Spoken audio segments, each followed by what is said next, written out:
Literally, my room is a mess with I know I need to clean up, but I just can't find energy to do it.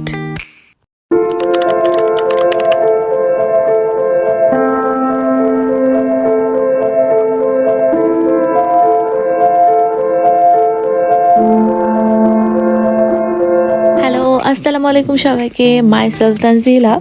So আজকে ঘুম থেকে সকালে উঠে অফিসে চলে আসলাম। এরপর আসার পর মনে হলো যে I needed a short break to gather myself before diving into work. So একটু চা কফি খেয়ে নিলাম।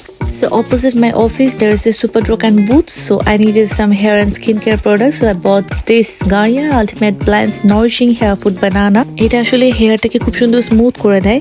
এটা কন্ডিশন হিসেবে ইউজ করা যায়, আবার হেয়ার প্যাক হিসেবে ইউজ করা যায়। তো আমার যেহেতু খুব বেশি টাইম থাকে না, সো আমি বেসিক্যালি কন্ডিশন হিসেবে ইউজ করি। এবং এটা হচ্ছে ক্রুয়েলটি ফ্রি, ভিগান। সো এটা one of the most positive thing for me. So এটা আমি মাঝে মাঝে